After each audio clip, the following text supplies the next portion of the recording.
Hey, Dooberteers, welcome back to the show. I'm really excited today because we have Shelly, who's the CEO of Humane Society of Charlotte. And interesting fact about Shelly is that she's also on a board of an animal rescue organization. She's the board chair in Boquete, Panama, if I got that right. And she's actually going to retire there someday. And so she's somebody that's dedicated and passionate to the movement. I'm really excited to have her. Shelly, welcome to the show.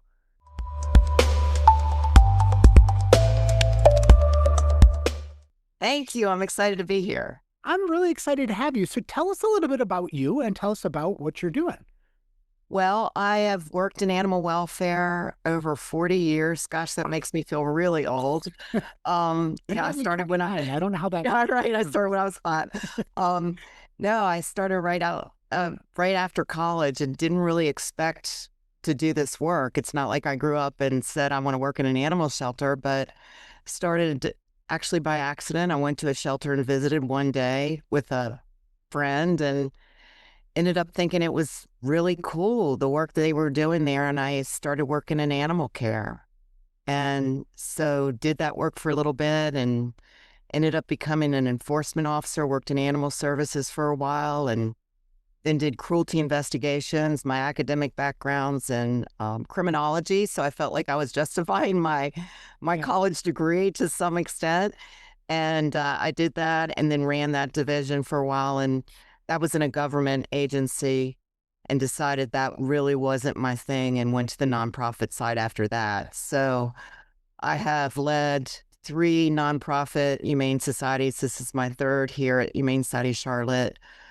And I can't imagine doing any other kind of work. It's in my blood.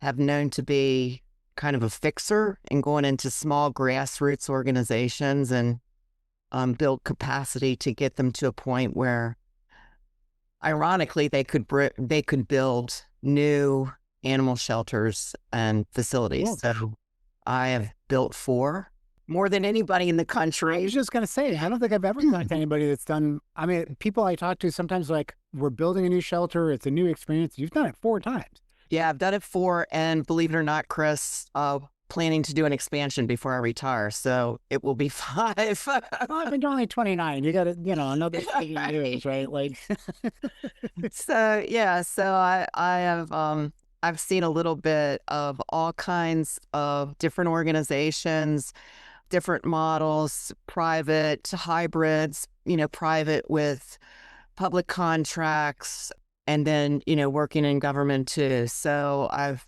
kind of seen all sides of the animal welfare spectrum. yeah, I mean, that's what's so fascinating just listening to you talk. Like, you've had so many different experiences. And I mean, I'm glad to hear that you wouldn't have done anything different. I mean, take me back when, like you said, you went to a shelter. Was there a dog? Was there a person? Was there something that you just went, this, like, I found my tribe, I found my pack? Yeah, I mean, it was totally by accident. And honestly, I'd never been to an animal shelter before that visit. I was living in the Washington, D.C. area. I had a roommate that wanted to adopt a dog. Okay. I said, "Hey, I'm going to the shelter. You want to go with me?" I was like, "Sure." Yeah, why not? And just at the time, this was the mid 80s, and it was a large shelter. They were taking in over, I think 20,000 animals a year, Wow. right outside of DC. So at that time in animal sheltering, you were seeing a little bit of everything. I mean, very adoptable animals in there. Small dogs, fluffies, puppies, purebred, everything. Hmm.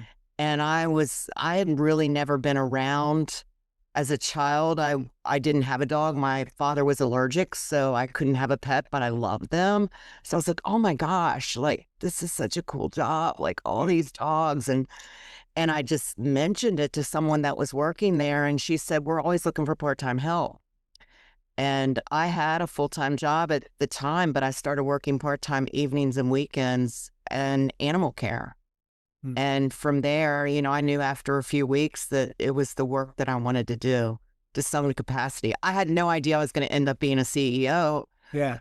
but I knew that I wanted to do that kind of work. Tell me more about Humane Society of Charlotte. Like, tell me about the community, how many animals you intake. I mean, I know Charlotte's a pretty big city. Yeah, so Charlotte is a large city. It's the largest city that I've worked in. I came here from Asheville, North Carolina, which was beautiful, but smaller community. In Charlotte, we have a municipal shelter that's run by the city of Charlotte. And then we are the private shelter here. And of course, we work jointly with them. We transfer animals in from them and we do projects with them and things like that. But there are two shelters here in the community. We focus mostly on being a community resource. So we don't just do adoptions. We do adoptions, but it's just a piece of our work. And we operate a low-cost spay-neuter clinic and wellness clinic for the public. We have a pet health center for people in crisis. I mean, our ultimate goal is keeping pets with their people. Right. So that's a lot of what we focus on with providing training support, behavior support, medical, with access to low-cost veterinary care. And then people in crisis can come and meet with our counselors and find a way that they can keep their pet. And then we have an education program too, where we do summer camp for kids, and we also have adult programs. So really the whole vision for our organization, and we just moved into a new space too about 3 years ago, was not to build an animal shelter, but to build a community resource center. So when you walk in our building, you don't feel like you're in a shelter. You feel like you're more like in a community center, which was really the feel we wanted, because there's so many people that I meet when we talk about, oh, you should come visit, please come visit us. We want you to see the work. And they're like, oh, it's too sad. I can't go Right. see that. That's what everybody They're says. like, you know what? You're not going to be sad. And that was the feeling that we wanted. And that's how people feel when they're here. That's got to be so different from when you started, like you said, 40 years ago, right? At the time, it didn't, I mean, from what I know, the shelters were not necessarily community oriented. It was just, it was harder, right? The volumes were much bigger, so taking nothing away from them. It was just a different way of operating in the community. It was very, very different. And it's very interesting now to see what our staff, what the challenges are currently with our staff and animal sheltering and what we ended up having to manage 40 years ago. And, it was population management. That was it, because there were so many animals and, euthanasia was occurring every day and volumes. I mean, I hate to say that, but that was the reality of what it was. And with everything that's happened over the last few decades with aggressive low-cost spay-neuter programs and other preventive programs and really creative ways to get animals out of shelters, we've done a great job at that. I also think, and you'll appreciate this, Chris, that technology and social media has done a lot to shift how shelters operate. And it's certainly changed the populations that we see. Sure. I tell people now that shelter populations are very, very different than they were 40 years ago, because any animal that's easily rehomed is not even coming into your building, because they're being rehomed outside the shelter environment through either social media, through next door. Like if a pet gets lost, it's back at its house, an hour later through social networks on Nextdoor or Facebook or anything like that. Thank goodness. But it's definitely changed the populations that we're managing in shelters, and it's made it more difficult because they're harder to place animals. They have behavioral challenges. A lot of them have health issues. So they're not those easy to place animals that we were seeing, even a decade ago. Sure. So that's really shifted a lot. I think that's one of the biggest challenges that we have. And, your average adopter doesn't walk into your building wanting a challenging animal. They want to plug and play. Yeah. And that's especially changed too. I've seen people's expectations. Mm, I, once again, attribute a lot of that to technology and social media. People want immediate gratification. Like you can, order something on Amazon and have it at your house that afternoon, and it's great. You bring an animal home, you're going to have to put some work into it. And that I'm finding people have less patience. They want something perfectly, sure. ready to go. So all of those, I think, are the biggest challenges that we've seen over that 40 years that have shifted the way that we have to do our work. How has that changed how you, as one of the top or the top dog, how you lead the organization, right? From where, as you said, things have changed in the last 4 decades. I mean, how has that changed your leadership style? Well, I think my leadership style has definitely developed as I've aged. I really didn't understand leadership initially when I was put into a management role. And then I started to understand, management and leadership are two very, very different things. As a leader, I try to lead by example. I try to show up and be there. I think that's one of the biggest things that you can do as a leader. I am very transparent. Like, I will be the first to tell my staff, I am an introvert. You may not realize it, but I'm an introvert. So if I don't say anything, it's not because I'm upset or I'm angry. It's like I'm just really super shy. So so like I'm just wide open with them. Yeah. And I think that's part of the rapport that I've built with the team. And I have that from my chief executives down to front line. I also believe that we have values that I hold very dearly, and the organization values them, and they are articulated from the moment of hiring throughout your tenure here. They're reinforced at every staff meeting, and they include things like compassion and kindness Sure. and non-judgment. And the reality is, Chris, is that animal welfare historically has been a super judgy field Yeah. and sector. Yeah. And, probably served the sector well at one point. But I think we have to meet people where they are and support them the best we can, and understand that really great pet owners aren't born, Right. they're created. And a lot of people never had a good example growing up. And if we approach people and try to meet them where they are, then we have a better chance of a good outcome for that pet. I, So very not our culture is very non-judgmental. We try to approach things with compassion and kindness. Even on my worst day, I at least try to be seen. And it's very interesting too, because I've always worked with very tiny staff, 20, 30 people. And yeah. this is the largest organization that I've ever run. And it's a little weird for me because I like to know everybody's first name, pet's name, but growing to an 80-person plus organization's been really a huge shift for me too. Especially when it comes to those things that I hold very dearly of like being there and having conversations and being transparent. Is very difficult to do when you're in a larger organization.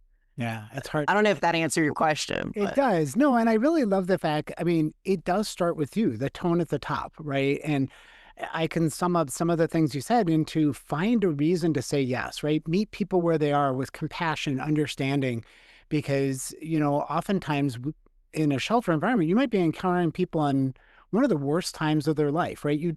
If you don't understand why they coming to surrender their animal, there's usually a reason behind that. And they usually don't want to because these animals are part of their family. And if we can find a reason to help keep the animal in the home or find them the perfect animal that matches with their needs or give them an opportunity to foster for a temporary period of time to try before you buy, right? There's yeah. little things it feels to me like we can do to really meet our community where they are. Yeah, I think we make a lot of assumptions too. And like you say, especially around owner surrender, Yeah. God, we don't know what they're going through.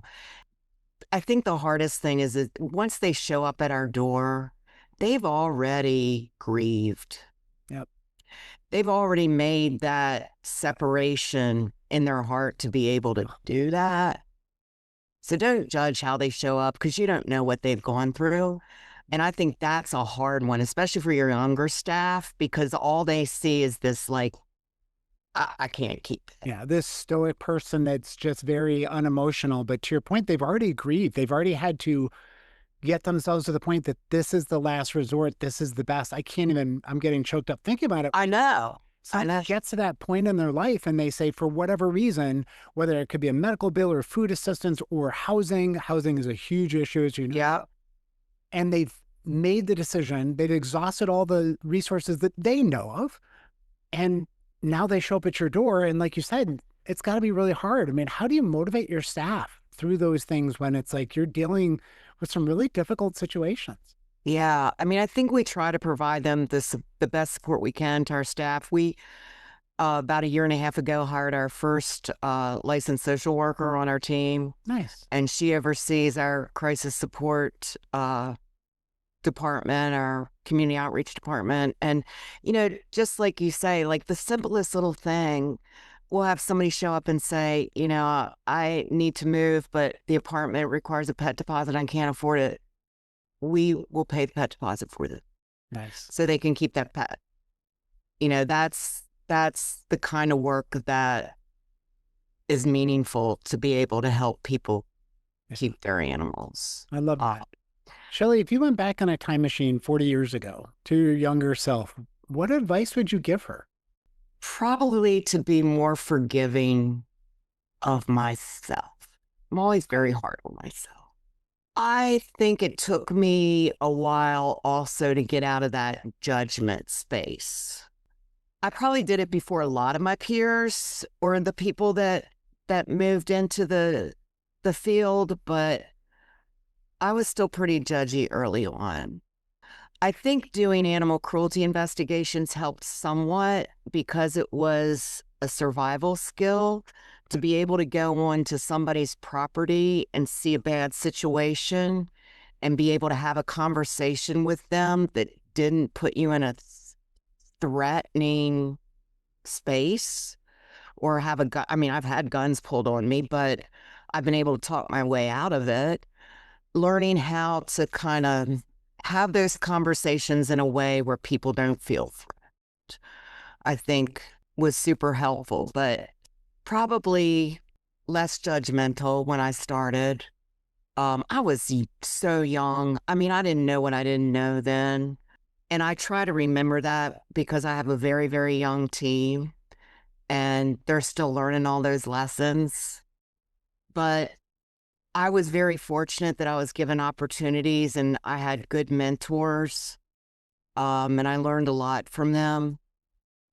I don't know that I would have gone into any other field, and I'm super, super happy that and blessed that I was able to work in all those different roles before I became a CEO, because I think it helps, even though my staff never acknowledges or realizes that, they always say, you don't know what we're going through. Right, right. Okay, you know, but I do understand all those different components of our work, and I think it helps me support them better. It brings that perspective, like you said. I mean, you've been there, done that, you've seen that, you've experienced these situations. Like you said, it's varied, it's changed over the 40 years you've been doing this. But there's a lot of commonality in these things, whether it be owner surrenders or, you know, as you said, cruelty investigations or all the different types of programs that people need. You've seen a lot of this. You've had these conversations so many times, but it's hard because, like you said, they go, you don't know, you sit in the Right. office on email all day, right? Absolutely. Calling donors and funders and people like Yeah. that. We do the hard work, but you're like, I've been there and I've done that. Yeah. I think one thing that sets us apart from a lot of the organizations that I know and my peers and some of the work is that we don't tolerate bad behavior from our staff. Yeah. And I think that, like I said earlier, for a long time, this industry was very judgy, and we got away with like not being the nicest Sure. people. And that's not okay. People are held accountable. There are numerous conversations, there's trainings, it's a core piece of who we are. And I'm proud of that. I know when we made the transition from our old building to this building, I told them for probably a year, they were probably so tired of hearing me say it that, when you work in a really rundown old facility, people are very forgiving. Mm. Like if you're having a bad day, Yep. people are more forgiving. When you work in a really nice building, they are not. They expect that the level of service is equal to the facility that you work out of, and the level of care. Not, I mean, our level of care in the old building was great, but they expect it to be elevated. And because of that, I think we lost some staff. We definitely had a lot of turnover when we moved. I don't think that's unusual. Yeah. Change is hard, even if it's for the good. Change is hard. But just knowing that that's something that we are going to always hold at a high standard is how we treat people. I'm really glad to hear you say that because one of the frustrating things that, I've heard, I've only been in the industry for a decade, but people say, oh, I love animals more than people. And it's like, well, then you're in the wrong line of work because, yes, compassion for animals is very high on our list. But if you also don't love people who love animals, you're not gonna present in the right way. And as you said, I mean, we're in a customer service business, and our job is to try and help find a reason to say yes, solve the problem, right? Be a part of, you live in the community. These are people you're going to bump into at doggy daycare and at the dog park or the dog bakery down the street. So you want to make sure that you can have that compassionate, heart for what they're going through when they're at that time of need. Yeah, we won't even hire somebody that says that in an interview. Good. Yeah. I mean, you got to love them both. Yeah, you got to love them both. And you know what? Those animals need those people to take care of them. So we need to support those people Yep. in order for those animals to be good. And that's ultimately why we're here. So I that's love that. So as we start coming to our end here, Shelley, I want to end with our lightning round so we can learn a little bit more about you and some of the, some of the little quirks about you. You ready? okay. All right. So you get a choice. Do you prefer puppy breath or kitten purrs? Oh, puppy breath. Puppy breath. Okay. Are you an early bird or a late night owl? Early bird. Early bird. Okay. So you're up at the crack of dawn. If you had one word, how would you describe your shelter team? My shelter team, Mm-hmm. committed. Ooh, good choice. I like that word. Let's see. What was the most unexecutive thing you did this week? Could have been mopped a floor, cleaned a cat cage, picked up dog stuff. Cleaned up the bathroom. Okay. See, been there, done that, right? Yeah. What do you do to decompress after a hard day? Oh, be home with my dogs, watch some mindless TV. Yep, some reality Yeah. TV. That's a Yeah. one. Yep, I love that. Let's see. If your pet wrote a Yelp review on you as a pet parent, how many stars do you think you'd get? 4. Not 5. Okay. No, because I work too much. Okay. They want me to be there all the time. That's fair. Totally get it. Yeah. When I'm there, it's a 5. When you're there, it's a 5. Got it. Yeah. Right.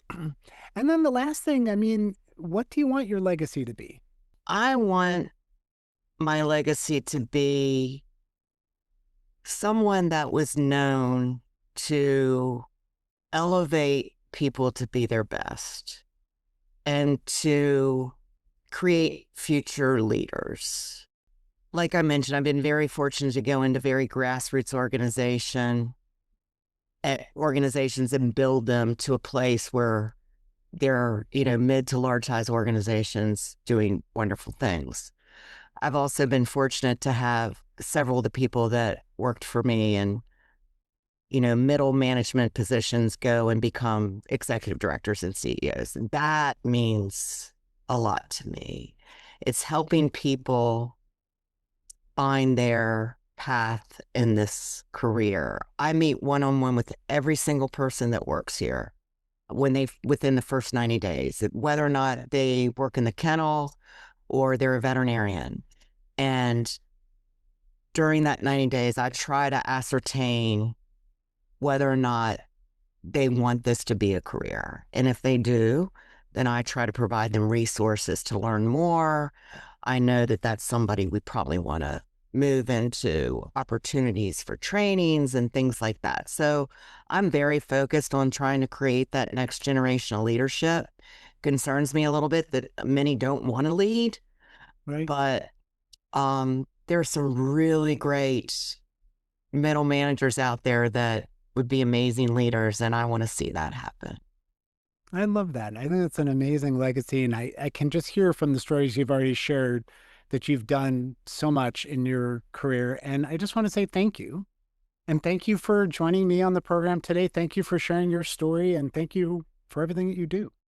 Thank you, Chris. I really enjoyed being here.